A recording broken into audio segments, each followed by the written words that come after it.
الحمدللہ وحدہ والصلاة والسلام علی من لا نبی بعدہ اما بعد فاعوذ باللہ من الشیطان الرجیم بسم اللہ الرحمن الرحیم وما ارسلناک الا رحمتا للعالمین عن ابی ہریرہ رضی اللہ تعالی عنہ قال قال رسول اللہ صلی اللہ علیہ وسلم فضلت علی الانبیاء بست اوتیت جوامع الکلم ونصرت بالرعب واحلت لی الغنائم وارسلت الى الخلق کافہ وختم بی النبیون رواہ الامام الہمام المسلم فی صحیحہ صدق اللہ العظیم وبلغنا رسولہ النبی الامی الکریم ونحن على ذلك لمن الشاہدین والشاکرین والحمد للہ رب العالمین۔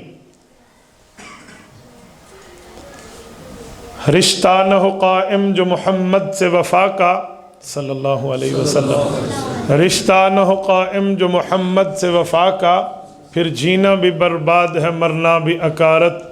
معزز دوستو، آج 8 نومبر 2020 ہے، بروز اتوار ہے۔ یہ ضلع راولپنڈی کا علاقہ جاتلی ہے۔ میں آپ کی خدمت میں مولانا شمس الدین صاحب کی دعوت پرخلوص پر موجود ہوں۔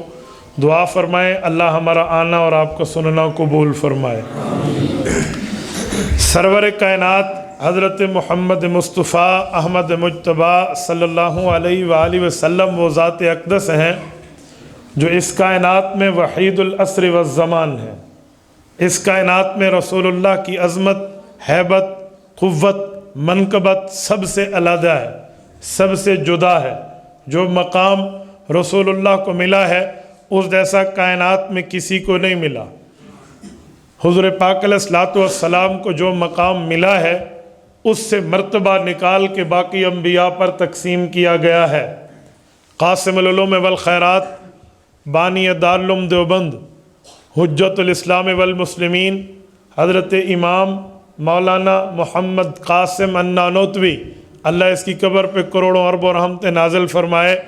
انہوں نے اپنی کتاب میں حضور پاک کی سیرت پر قبلہ نما پر بات کرتے ہوئے ایک بات لکھی ہے۔ وہ فرماتے ہیں میرے پاک پیغمبر کی شان یہ ہے کہ اگر آپ نے کبھی باغ میں جانے کا مظاہرہ اور تجربہ کیا ہو تو آپ کو سمجھ آئے گا۔ باغ میں ایک جگہ پھول ہے جسے گلاب کہتے ہیں، ایک جگہ پھول ہے جسے چنبیلی کہتے ہیں، ایک کونے میں پھول ہے جسے سورج مکھی کہتے ہیں، ایک کونے میں پھول ہے جسے رات کی رانی کہتے ہیں۔ یہ الگ الگ پھول ہیں۔ اگر آپ چاہتے ہیں میں سب پھولوں کو ایک ہی جگہ ان کی خوشبو سونگھوں تو گلدستے کو اٹھانا پڑے گا۔ یہ جو گلدستہ ہے اس میں تمام قسم کے پھول موجود ہوتے ہیں۔ تو وہ کہتے ہیں حسن یوسف دم عیسیٰ ید بیضا داری آنچا خوبہ ہمدہ رند کہ تو تنہا داری۔ کہا میں مانتا ہوں حضرت یوسف بڑے حسین معجبین دل نشین تھے، لیکن میرا پاک پیغمبر وما ارسلناک الا رحمت للعالمین ہے۔ میں مانتا ہوں حضرت عیسیٰ علیہ السلام کے پھونک میں برکت تھی، مردہ زندہ ہو جاتا، لیکن رسول اللہ کا معاملہ اس سے جدا ہے۔ میں مانتا ہوں حضرت موسیٰ علیہ السلام کو ید بیضا ملا تھا، لاٹھی ملی تھی، عصائے موسیٰ سے دریا 2 ٹکڑوں میں بدل جاتا تھا، لیکن میرے پاک پیغمبر کی انگلی اور شان کا معاملہ اس سے جدا ہے۔ ہاں یوں ہے باقی سب پھول ہیں اور میرے پاک پیغمبر ان سب پھولوں کا گلدستہ ہے۔ یہ بات میں نے کیوں کی ہے؟ اس بات کو سمجھانے کے لیے کہ ہمارے پاک پیغمبر کو اللہ پاک نے سب سے بڑا، سب سے جدا، سب سے الگ، سب سے تنہا مرتبہ دیا ہے۔ میرے دوستو، حضور پاک علیہ السلام منبع رسالت ہیں۔ منبع رسالت کا معنی، منبع اس جگہ کو کہتے ہیں جسے اردو میں چشمہ کہتے ہیں۔ چشمہ وہ نہیں ہے جو کہیں اور سے پانی جمع کرے اور آپ کو دے، چشمہ وہ نہیں ہوتا۔ چشمے اور ڈیم میں فرق ہے۔ ڈیم وہ ہے جسے قرآن سیل العارم کہتا ہے، جہاں اور جگہ سے پانی آتا ہے وہاں پر اسٹور ہوتا ہے، آگے ملتا ہے، وہ ڈیم ہے۔ نہر وہ ہے جو دریا سے پانی لیتی ہے، آگے پہنچا دیتی ہے، لیکن چشمہ اور منبع وہ ہے جہاں سے خود پانی پھوٹتا ہے، جہاں سے خود چشمہ پھوٹتا ہے، جہاں سے خود پانی کی بوندیں باہر نکلتی ہیں۔ آپ نے چشمہ دیکھنا ہو تو زمزم دیکھ لیں، زمزم کسی دریا سے منسلک نہیں ہے، زمزم کسی سمندر سے منسلک نہیں ہے، زمزم کسی نہر کے انڈر کنٹرول نہیں ہے، بلکہ زمزم وہ ہے جو خود اپنے آپ پر پانی اللہ کے حکم سے پیش کر رہا ہے، اسے چشمہ کہتے ہیں۔ تو کہا میرے پاک پیغمبر وہ ہیں جو رسالت کا چشمہ ہے، نبوت کا منبع ہے، پیغمبری کا مرکز ہے۔ جی وجہ کیا ہے، مطلب کیا ہے، آپ کہنا کیا چاہتے ہیں؟ حضرت نانوتوی بتانا چاہتے ہیں، قرآن کریم کی آیت کھولیے، اللہ رب العزت ارشاد فرماتے ہیں وَإِذْ أَخَذَ اللَّهُ مِيثَاقَ النَّبِيِّينَ لَمَا آتَيْتُكُم مِّن كِتَابٍ وَحِكْمَةٍ۔ اس آیت میں اللہ پاک نے جو بات ارشاد فرمائی ہے میں بطور خلاصہ آپ کی خدمت میں رکھنے لگا ہوں۔ فرمایا اللہ رب العزت نے انبیاء کرام کو میں نے جمع کیا ہے اور ان کو نبوت سے، رسالت سے، پیغمبری سے سرفراز کیا ہے، اور دنیا میں بھیجنے پر اصول انہیں سمجھائے یا یاد کرائے ہیں۔ ان اصولوں میں ایک اصل یہ بھی ہے، اے انبیاء کی جماعت، جب آپ دنیا میں جاؤ گے، اپنے دین کی دعوت دو گے، اپنی نبوت کی طرف متوجہ کرو گے، اپنے رسالت کے اوپر کلمہ پڑھنے کی ترغیب دو گے، تمہارے دور نبوت، ادوار نبوت چل رہے ہوں گے، امت تمہاری کلمہ پڑھ کے تمہاری امت مسلمہ میں داخل ہو رہی ہوگی، امت دعوت، امت اجابت بن رہی ہوگی، تمہارا کلمہ چل رہا ہوگا، تمہارے دور نبوت شروع ہوں گے۔ لیکن اگر کچھ معاملہ نہ بنے تو نبوتیں چلاتے رہنا۔ ہاں اگر ایک بات ہو جائے پھر تمہاری رسالت کا دور ختم، تمہاری نبوت کا دور ختم، تمہاری پیغمبری کا وقت ختم، تم نے اپنا کلمہ چھوڑ دینا ہے۔ اللہ وہ کون سا وقت ہے، وہ کون سا معاملہ ہے؟ فرمایا ثم جاءکم رسول لتؤمنن بہ ولتنصرنہ۔ وہ معاملہ یہ ہے اگر تمہارے ادوار نبوت میں حضور پاک علیہ السلام، اللہ کے خاص پیغمبر، خاتم النبیین حضرت محمد مصطفیٰ احمد مجتبیٰ صلی اللہ علیہ وسلم تشریف لائیں، ثم جاءکم رسول لتؤمنن بہ، تم نے اپنی دعوت چھوڑ کے ان پر ایمان لانا ہے، خالی ایمان نہیں لانا، وَلَتَنْصُرُنَّهُ، ان کا تعاون اور ان کی مدد کرنی۔ سبحان اللہ۔ حضرت نانوتوی کا استدلال اس آیت کریمہ کے اس لفظ سے ہے، وہ کہتے ہیں لَتُؤْمِنُنَّ بِهِ وَلَتَنْصُرُنَّهُ، ایمان بھی لانا ہے، مدد، اکرام، احترام، اعزاز، عزت اور تعاون اور ہیلپ بھی کرنی ہے۔ اس سے پتہ چلا جو وقت کا نبی ہے، دعوت الی الحق دے رہا، دعوت الی الرسالت دے رہا، ترغیب پیغمبری دے رہا، وہ وقت کا نبی ہے، برحق ہے، سچا ہے، اس میں شک نہیں ہے۔ لیکن اگر اس کے دور نبوت میں حضور پاک آئیں، وہ اپنے کلمے کی دعوت نہیں دے سکتا، وہ اپنے دین کی طرف ترغیب نہیں دے سکتا، وہ اپنی پیغمبری اور رسالت کی طرف متوجہ نہیں کر سکتا۔ پتہ چلا ان تمام پیغمبروں سے میرے پیغمبر کی رسالت اعلیٰ ہے۔ کیوں؟ ثم جاءکم رسول، جب حضور پاک آئیں تو تمہاری نبوت نہیں چل سکتی۔ انا ارسلنا رسلنا تترا، قرآن رسالت کی ترتیب دیتا ہے، کہتے ہیں حضور پاک علیہ السلام سے پہلے اللہ نے انبیاء کو اکیلا نہیں بھیجا، پے در پے بھیجا ہے، کنٹینیوسلی بھیجا ہے، مسلسل بھیجا ہے۔ کیسے مسلسل؟ اسٹیپ بائی اسٹیپ بھیجا ہے۔ ایک وقت میں 100 پیغمبر بھی ہوتے، ایک وقت میں 70 نبی بھی ہوتے، بھی ایک وقت میں 70 انبیاء کی ضرورت۔ وہ کوئی رسول ہوتا الا بلد، ایک شہر کا، کوئی رسول ہوتا الا قریہ، ایک بستی کا، کوئی رسول ہوتا الا القبیلہ، ایک خاص قبیلے کا، کوئی رسول ہوتا الا القوم، مختلف قبیلوں کا۔ قبیلہ قوم کا واحد ہے اور قوم قبیلوں کی جمع ہے، اسی لیے مختلف قبیلوں کے بھی نبی، مختلف قوم کے بھی نبی۔ ایک وقت میں 3 پیغمبر اکٹھے ہو جائیں۔ حضرت موسیٰ علیہ السلام کو حکم ہوا ہے سیدنا خضر علیہ السلام کے پاس جائیے۔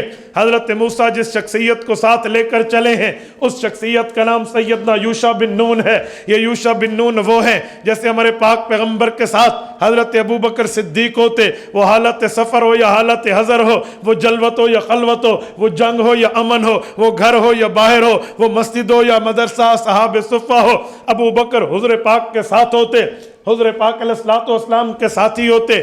ایسے سیدنا یوشع بن نون حضرت موسیٰ علیہ السلام کے ساتھ ہوتے، یہ ان کے سب سے بڑے صحابی تھے۔ حضرت موسیٰ علیہ السلام کی موجودگی میں اللہ نے حضرت ہارون علیہ السلام کو نبی بنایا۔ حضرت موسیٰ نے خود دعا مانگی، ہارون اخی اشدد بہ ازری کئی نسبحک کثیرا ونذکرک کثیرا، میرے مولا مجھے مددگار چاہیے، ساتھی چاہیے، تعاون کرنے والا معاون چاہیے، آپ ایک نبی اور بھی دے دیں۔ اللہ رب العزت وہ نبی میرا بھائی ہو، اخی میرا بھائی ہو، کیوں؟ اشدد بہ ازری، یہ بھائی بھی ہوگا، نبی بھی ہوگا، معاون بھی ہوگا، ساتھی اور مددگار بھی ہوگا، تو میری کمر مزید مضبوط ہو جائے گی۔ اشدد بہ ازری، میں سینہ تان کے فرعون کو دعوت حق دے پاؤں گا۔ کئی نسبحک کثیرا، ہم مل کے آپ کی تسبیح کریں گے، ونذکرک کثیرا، ہم مل کے آپ کا ذکر کریں گے۔ اس سے پتہ چلتا ہے کوئی قوم اکٹھی بیٹھ کر جب ذکر کرتی ہے، یہ طریقہ پیغمبری ہے۔ کئی نسبحک کثیرا سے سمجھ آتا ہے مشترکہ طور پہ بیٹھ کے اللہ کو یاد کرنا بڑی بات ہے۔ آج ہم مشترک بیٹھے ہیں، انفرادی نہیں بیٹھے، اللہ کو یاد کر رہے ہیں، اللہ کے گھروں میں یہ طرز ہے۔ حضرت موسیٰ علیہ السلام نے مانگا، میری بات کا مطلب ایک وقت ہے حضرت موسیٰ بھی نبی، ایک وقت ہے ہارون علیہ السلام بھی نبی، ایک ہی وقت ہے یوشع بن نون بھی نبی بن گئے، ایک وقت ہے حضرت خضر بھی نبی ہیں۔ یہ چار پیغمبر، علاقہ ایک ہے، چار پیغمبر، قوم ایک ہے، چار پیغمبر، بستی ایک ہے، چار پیغمبر، قبیلہ ایک ہے، مختلف جہتوں سے، مختلف علاقوں سے، مختلف واسطوں سے ان کا واسطہ پڑھنا ہے۔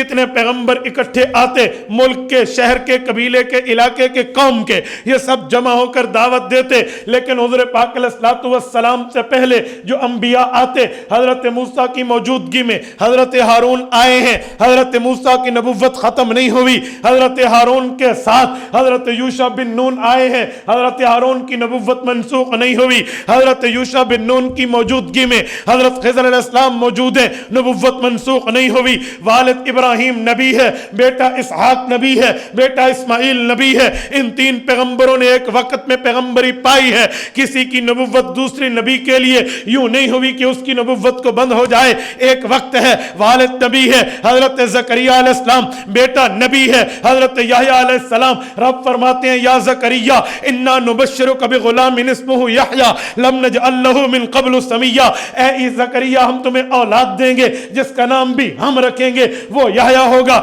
ایک وقت میں نبی ہیں، لیکن بیٹے کی وجہ سے باپ کی، باپ کی وجہ سے بیٹے کی نبوت منسوخ نہیں ہوتی، نبوت چلتی رہتی ہے۔ ایک وقت ہے، والد نبی ہے جس کا نام حضرت یعقوب علیہ السلام ہے، بیٹا نبی ہے جس کا نام یوسف علیہ السلام ہے۔ اسرائیلی روایات میں تو یہ 11 بھائیوں کو بھی بعد میں نبی مانا گیا ہے، یعنی ایک وقت میں ایک علاقے کے اندر 12 ایک درجن انبیاء موجود ہیں۔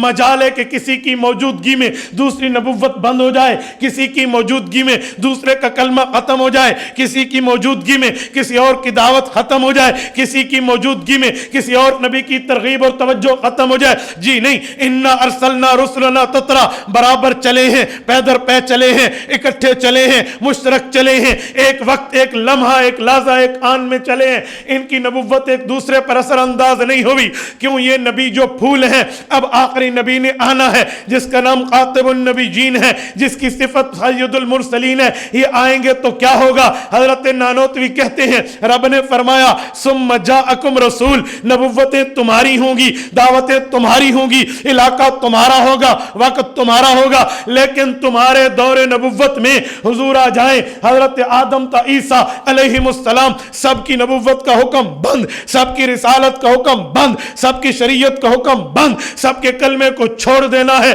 ایک شریعت چلے گی، ایک دین چلے گا، ایک مذہب چلے گا، ایک ایمان چلے گا، ایک دعوت چلے گی، ایک دعوت ترغیب الی النبوت چلے گی۔ وہ نبوت محمدیہ ہوگی، رسالت محمدیہ ہوگی، جس کا کلمہ ہوگا وہ کلمہ محمدی ہوگا۔ پتہ چلا باقی انبیاء کے پاس آئیں، نبوت ختم نہیں ہوتی، حضور پاک آئیں ان کی دعوت رک جاتی ہے۔ یہ حضور پاک ان سب سے بڑھ کے ہیں، کیونکہ وہ پھول ہیں اور میرے نبی گلدستہ ہے جن میں سب کچھ موجود ہے۔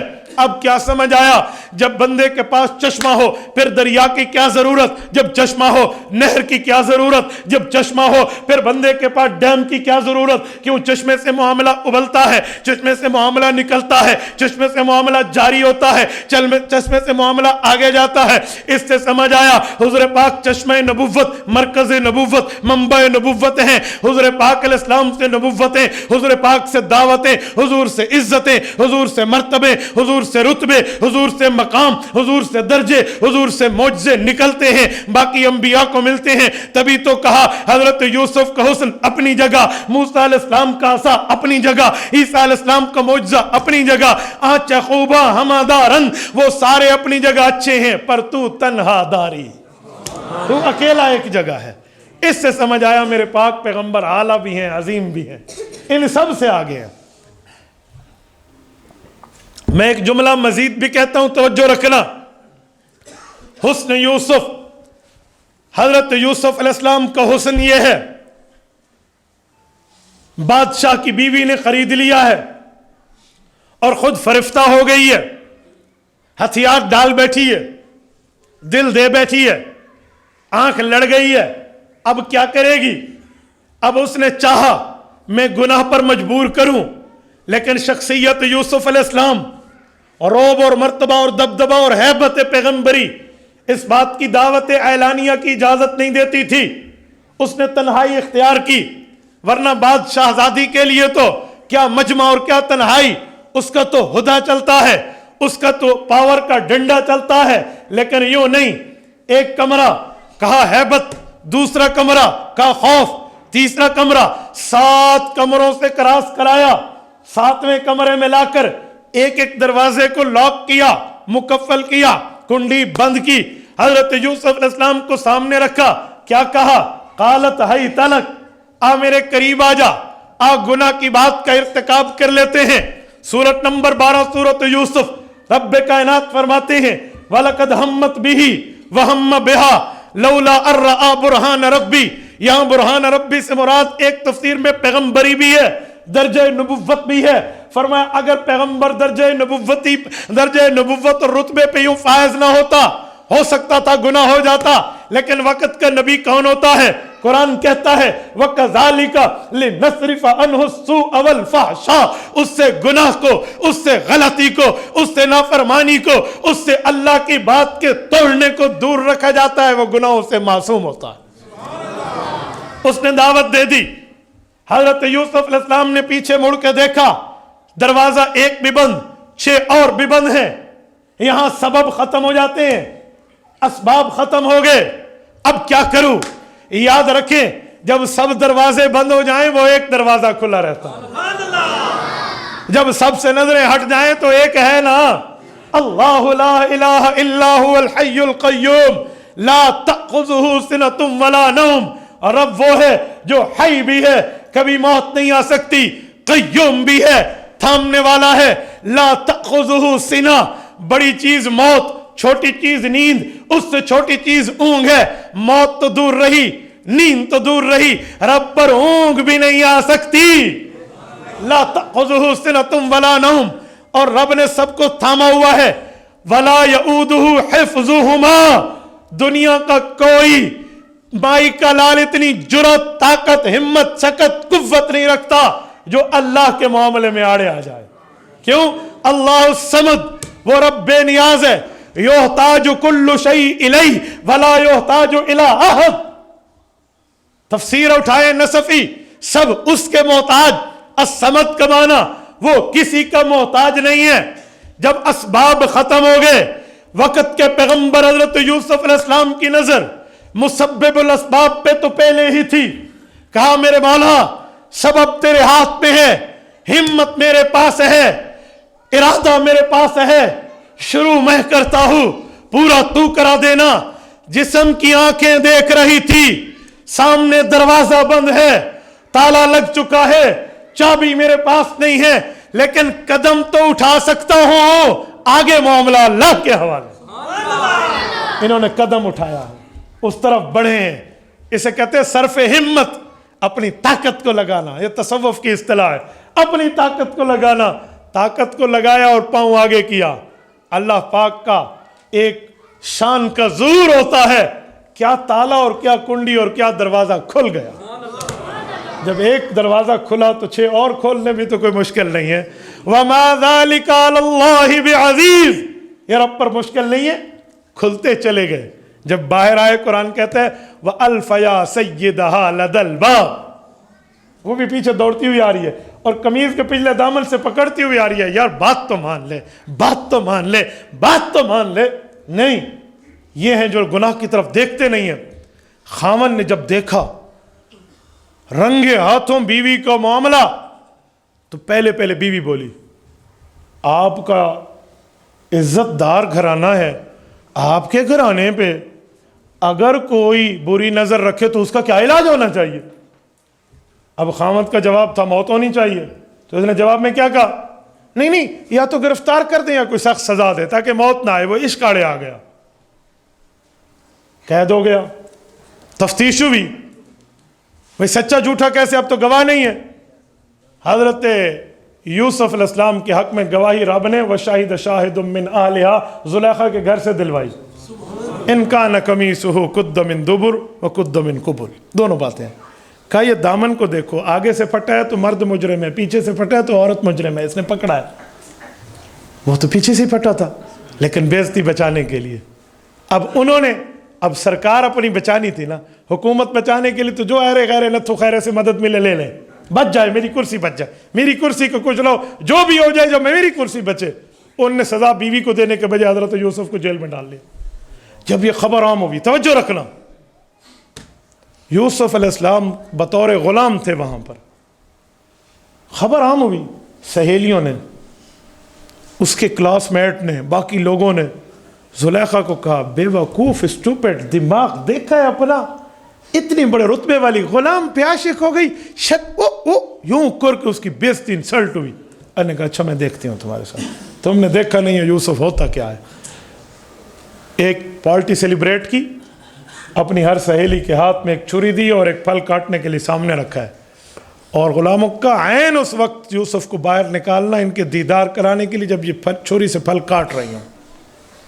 حضرت یوسف جب باہر نکلے نا، ان کے ہاتھ میں پھل تھے اور ان کے دوسرے ہاتھ میں چھری تھی، یوں کاٹنے لگی نا، یوں دیکھا نا، آگے نظریں کام کرنا، دماغ کام کرنا، اعضاء کام کرنا چھوڑ گئے۔ وہ چھری چلتی چلتی چلتی چلتی چلی گئی، پھل بھی کٹے اور انگلیاں بھی کٹی۔ قرآن کریم کہتا ہے فَلَمَّا رَأَيْنَهُ أَكْبَرْنَهُ، ان نے دیکھا تو سب کچھ چھوڑ بیٹھی۔ وَقُلْنَا حَاشَا لِلَّهِ مَا هَذَا بَشَرًا، کہنے لگے وہ تو انسان نہیں ہے، اتنا بڑا فرشتہ ہے، إِنْ هَذَا إِلَّا مَلَكٌ كَرِيمٌ۔ میں ان کی تفسیر پہ نہیں جا رہا، میں صرف نقطہ دے رہا ہوں، إِنْ هَذَا إِلَّا مَلَكٌ كَرِيمٌ۔ الزام یوسف علیہ السلام کی محبت کا زلیخا پہ دھل گیا کہ یار اسے تو کوئی بھی دل دے بیٹھے، یہ تو حسن کا معاملہ بہت عجیب ہے۔ اب سنو، یہ یوسف علیہ السلام کا حسن ہے جو حضرت نانوتوی رحمۃ اللہ نے لکھا ہے کہ حسن یوسف اپنی جگہ، حسن محمد اس سے بڑھ کے ہے صلی اللہ علیہ وسلم۔ دلیل کیا ہے مولانا نانوتوی کے پاس؟ کون سی وجہ ہے؟ یوسف علیہ السلام کو دیکھ کے تو عورتوں نے پھل کاٹنے کے بجائے انگلیاں کاٹی، کیا رسول اللہ صلی اللہ علیہ وسلم کے دیدار پہ بھی کسی نے ہاتھ کاٹے؟ کوئی دلیل ہے تو سامنے لائیں۔ سنیں علماء دیوبند کا عشق رسول، حضرت نانوتوی کا استدلال سنیں۔ آج لوگ کہتے ہیں دیوبندیوں کے دل میں عشق رسالت نہیں ہے، میں کہتا ہوں جس کے دل میں عشق رسالت نہ ہو اس کے دل میں ایمان نہیں ہے۔ توجہ رکھنا، حضرت نانوتوی فرماتے ہیں کہ جی میرے پاک پیغمبر کو دیکھنے والوں نے اس سے بڑھ کے کارنامہ سر انجام دیا ہے۔ وہ کیسے؟ فرمانے لگے میں اس بات کو مدلل مبرہن کرنے کے لیے سیدہ کائنات ام المؤمنین حضرت عائشہ صدیقہ رضی اللہ عنہا کے دروازے پہ چلتا ہوں۔ میں نے اماں جان سے پوچھا، اماں لوگوں نے کہہ دیا حضرت یوسف کے حسن کو دیکھ کے انگلیاں کٹ گئی تھیں، آپ اب پاک پیغمبر کے بارے میں کیا کہتی ہیں؟ اماں جان نے فرمایا فَلَوْ سَمِعُوا فِي مِصْرَ أَوْصَافَ خَدِّهِ مَا بَذَلُوا فِي سُومِ يُوسُفَ مِن نَقَدِهِ لَوَّامِي زُلَيْخَةَ لَوْ رَأَيْنَ جَبِينَهُ لَأَسَرْنَ بِالْقَطِي قُلُوبَهُنَّ عَلَى الْيَدِ